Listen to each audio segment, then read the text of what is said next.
Aujourd'hui, what will grow est une évidence. C'est une économie qui repose en partie sur le numérique. C'est davantage de services numériques dans l'économie. La mutation est inévitable et ne pas faire prendre ce virage à notre économie induirait pour elle un risque majeur de décrochage. Les entreprises qui ont engagé leur transition numérique augmentent en moyenne leur chiffre d'affaires de plus de 10% et leur marge de 25%. Il y a donc des gains de productivité indéniables auxquels dont les entreprises bénéficient grâce à la transition numérique. Et il est essentiel que le plan de relance de notre économie puisse tirer profit de tous les potentiels du numérique. En 2020, le numérique est un aspect essentiel de l'économie et un levier de croissance pour toutes les entreprises.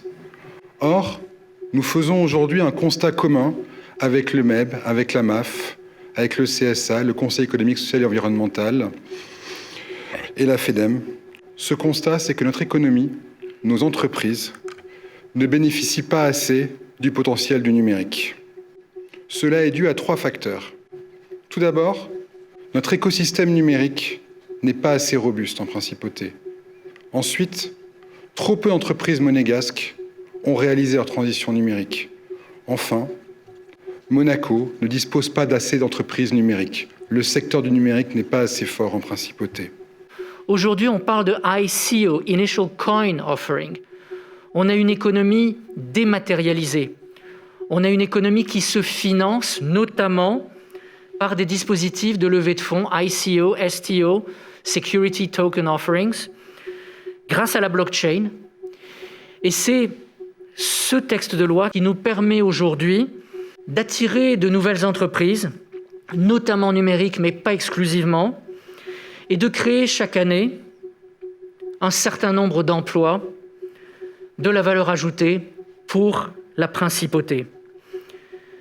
L'ambition, elle est également que ces entreprises, ces créations d'emplois, elles se fassent avant tout dans les secteurs emblématiques des engagements du prince souverain pour son pays et pour la planète.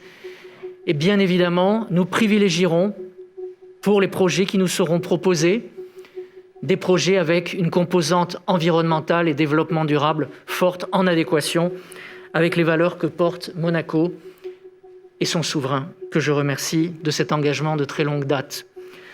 Cette détermination à développer le numérique, je sais que nous la partageons tous. Grâce à elle et sous votre conduite, Monseigneur, nous saurons affronter l'avenir avec confiance, quelles que soient les épreuves qui nous attendent. Grâce à elle, nous saurons surtout renforcer le modèle monégasque pour les années et les décennies qui viennent. Je vous remercie.